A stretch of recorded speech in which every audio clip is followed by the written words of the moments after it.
Good morning to all my dear students of class first. Today I am here to teach you the subject English reader. English first आज हम read करेंगे chapter number 15.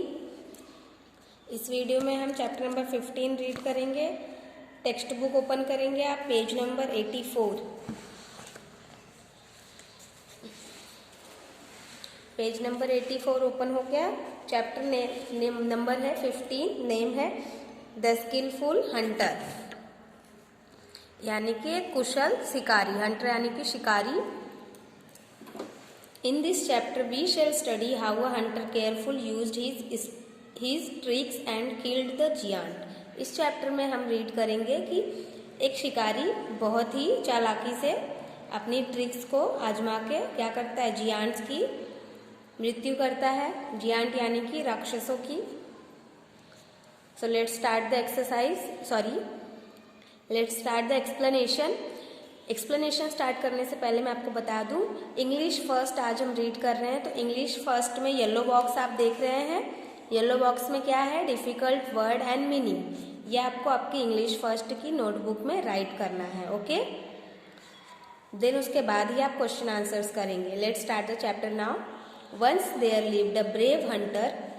एक बार एक बहादुर शिकारी रहता था. One night he met. एक रात वो किससे मिला, 3 जियांट्स इन अ फॉरेस्ट. 3 राक्षसों से. कहाँ पर मिला, जंगल में. He told them that he had never missed a shot. और उसने उन राक्षसों को क्या बताया कि आज तक मैंने ऐसा कोई भी निशाना नहीं है जो मैं चूक गया हूँ. The giant wanted him to get the princess who lived in a castle. Castle यानी कि महल.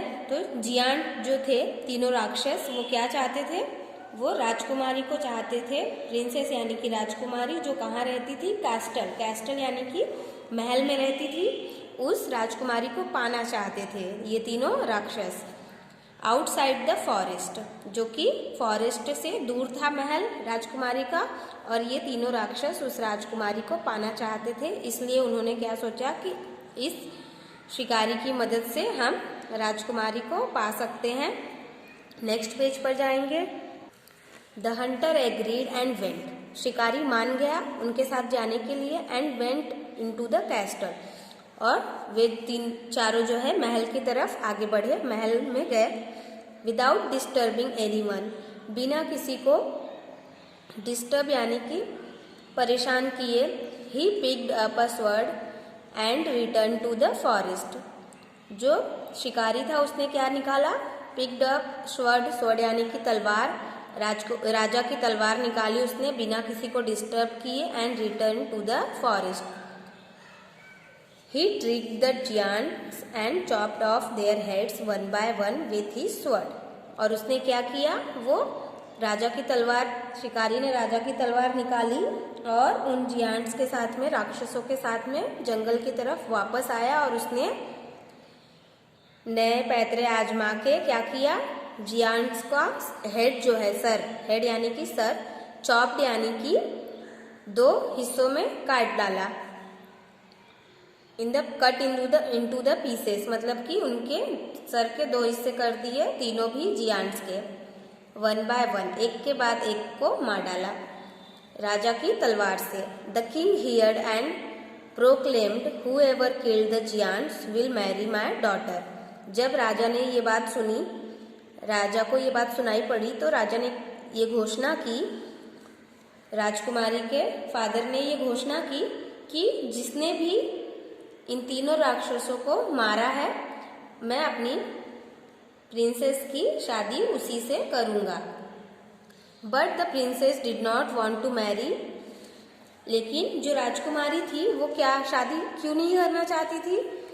But the princess did not want to marry just anyone and left the palace. लेकिन जो राजकुमारी थी वो किसी से भी विवाह नहीं करना चाहती थी, क्योंकि वो अपने पिता का राजमहल छोड़कर नहीं जाना चाहती थी. सी स्टार्टेड लिविंग इन अ हट इन द फॉरेस्ट. और वो घर छोड़कर, महल छोड़कर चली जाती है राजकुमारी. और कहाँ रहने लगती है, जंगल में जाके रहने लगती है.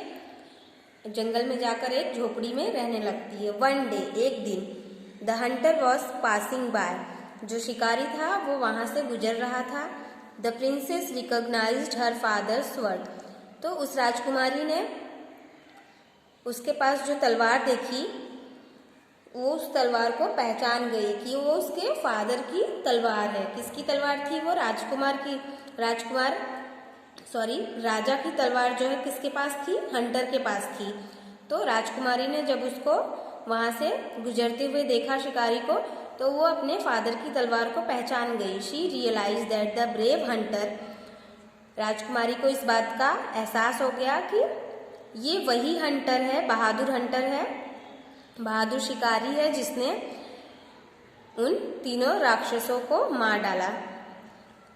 Had killed the giants and agreed to marry him। और वो उस शिकारी से शादी विवाह करने के लिए मान गई। कौन? राजकुमारी मान गई। The two were soon married and lived happily ever after। और दोनों ही जल्द से जल्द विवाह करके साथ में रहने लगते हैं, शिकारी और राजकुमारी। Okay, so the explanation is over. आज का होमवर्क है आपका, आप इस चैप्टर को घर पर कंप्लीटली रीड करेंगे और वर्ड मीनिंग, डिफिकल्ट वर्ड और मीनिंग राइट करेंगे नोटबुक में इंग्लिश फर्स्ट की। अब हम एक्सरसाइज पार्ट देखेंगे। Let's turn the page now. A, tick the correct option. First, the hunter was dash, coward, lame, brave. The answer is brave. Second, the giant wanted him to get the dash, princess, king, sword. The answer is princess. Third, the hunter picked up a dash from the castle. Sword, princess, prince. The answer is sword. Fourth, the princess started living in a dash in the forest. Castle, care, hut. The answer is hut. अब B देखेंगे। Tick true or false. First, the hunter was coward. False. Second, the giant wanted to get the princess. True. Third, by using tricks the hunter killed the 3 giants. True. The princess started living in a palace. False. C देखेंगे। C है हमारा short question answer and D है हमारा long question answer. तो question answer हम next video में करेंगे। आज के लिए इतना ही एक्सरसाइज। नेक्स्ट पेज पर आएंगे हम, पेज नंबर 87 पर। वैकेबलरी सेक्शन में E, choose and write the opposite words. जैसा कि हम जब स्कूल में ये चैप्टर रीड करते थे कोई भी, तो लास्ट में हम वैकेबलरी सेक्शन भी फिल करते थे। तो आज के वीडियो में हम वैकेबलरी भी फिल करेंगे। ई ऑप्शन में पहला ब्यूटीफुल का होगा अगली। सेकेंड, रिकॉग्नाइज्ड का होगा निग्लेक्ट। थर्ड, ब्रेव का होगा कोवर्ड। फोर्थ, डे का हो जाएगा नाइट। फिफ्थ, एग्री का हो जाएगा डिसएग्री। और सिक्स्थ, हैप्पी का हो जाएगा सैड। ओके, अब देखेंगे F, complete the spellings. First, disturbing, blank में आएगा यू और R. Second, chopped, double P. Third जो है कि proclaimed, LA। Fourth, princess, CS। Fifth, realized, LI। Sixth, happily, PI। Okay, so the exercise part over and vocabulary part is also over. Thank you for the today's class. Have a great day, children.